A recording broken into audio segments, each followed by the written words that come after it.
Akwai wata budurwa mai suna Yakade a wani ɗan ƙauye da ke kusa da bakin rafi. Wata rana mahaifanta suka aike ta lambu da ta je ta samo ganyen miya. Sai ta shirya ta kama hanya tare da ita da ƙannanta guda biyu. Suka je suka samo ganyen kamar yadda aka aike su. A kan haryansu ta dawowa gida, sai suka haɗu da wata tsohuwa wanda ta ce da su, "Sannunku 'yan mata." Suka ce, "Yauwa." Sai tsohuwan nan ta ce, "Dan girman Allah, ku taimake ni da ganyen nan ko ɗan kaɗan mana." Sai Yakade ta buɗe baki ta ce, "Ba za su bayar ba." Suka ci gaba da tafiyarsu. Da suka kai kusa da wani dutse, sai suka ce sun gaji, bari su zauna su huta a nan. Bayan sun zauna sun huta, sai ƙannan nan nata suka tashi tsaye za su fara tafiya.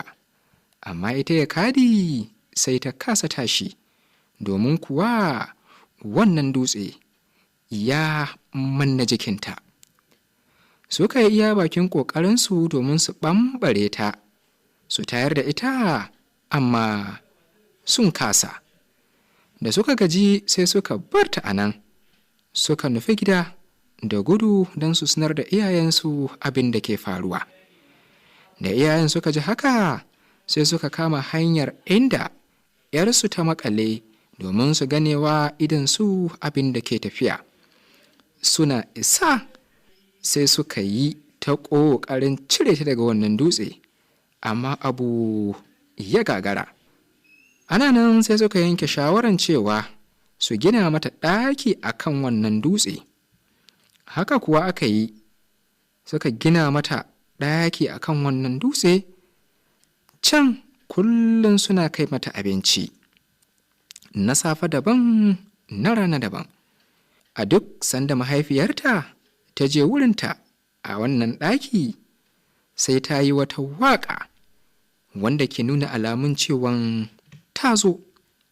Wannan waƙa tana yin ta ne ba don komai ba, sai don Yakade ta san cewar mahaifiyarta ce take tafiya, domin gudun kada wata rana wani ko wata ya yi amfani da daman shi ya je ya cutar da ita. Idan ta ji muryar mahaifiyarta ne, sai ta buɗe mata. Idan kuma ta ji ba muryar mahaifiyarta ba ne, sai ta ki buɗewa. Haka ta ci gaba da rayuwa har zuwa wani dogon lokaci. Wata rana wata kura garin yawanta sai ta tarar da wannan ɗakin da Yakade ke ciki. Daga ganin ɗakin sai ta iya bakin ƙoƙarin ta shiga, amma kuma ta kasa. Ana nan wata rana kura bata haƙura ba, sai ta ga tahowar mahaifiyar Yakade. Duk da irin kwaɗayin da kura take da shi idan ta ga mutum a ƙurƙurmin daji, kura ta danna kwaɗayinta, ba don komai ba sai don tana da buƙatar ta ga inda wannan mata za ta nufa. Kura ta laɓe sai ta ga wannan mata ta zo ta tunkaro wannan ɗaki. Tana zuwa sai ta ji irin yadda mahaifiyar Yakade take cewa idan ta zo shiga. Bayan mahaifiyar Yakade ta gama dukkanin abin da za ta yi tare da 'yarta, ta tafi, sai kura ta je ita ma ta kwatanta yin irin wannan waƙar.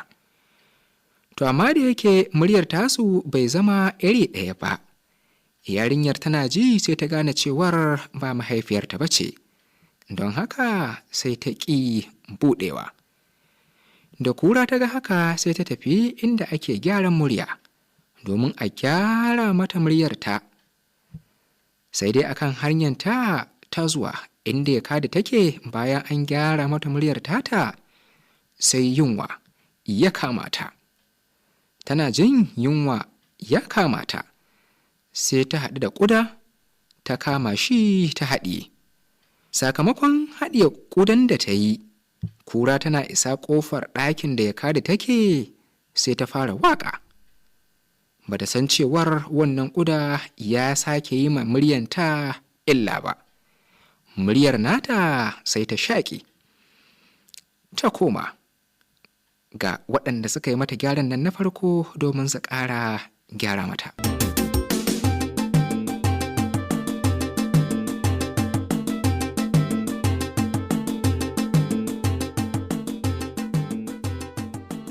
Mai gyara ya ce mata idan ta kama hanya kada ta kuskura ta ci komai har sai ta kai ga yin wannan waƙa ta gama.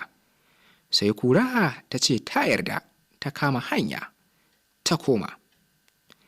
Kura tana cikin tafiya sai yunwa ya sake kama ta tun kafin ta kai ga inda za ta yi wannan waƙa. A cikin wannan hali sai ta karo da sauro, tana ganin shi sai ta haɗe. A nan ma muryar kura ya sake ɓaci, ta koma wajen masu gyara aka ƙara gyara mata na uku. Masu gyara suka ce sun gyara mata amma kuma za su haɗa ta da ɗan rako domin kada ta ƙara cin komai akan hanya har sai ta je bakin ɗakin da yarinyar nan take. Kasancewar kura ba ta ci komai ba a hanya har sai da ta kai ƙofar inda yarinyar nan take, ta fara yin waƙa.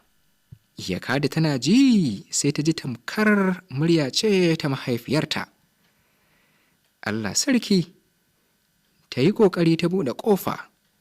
Buɗe ƙofan take da wuya sai kuran nan ta afka a ciki.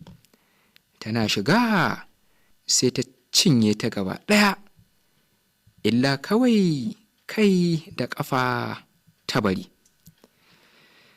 Bayan kura ta gama shagalin cinye ta tafi, sai uwar wannan yarinya ta je ta tarar da an cinye 'yarta. Banda kai da ƙafafu babu abin da suka rage.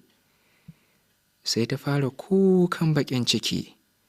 Tana cikin kuka sai tsohuwar nan ta zo ta rarrashe ta, inda take gaya mata cewar idan ta je gida ta ƙona kai da ƙafafun Yakadi wanda suka rage, sannan ta zuba tokar a cikin ƙwaryar da ke yoyo.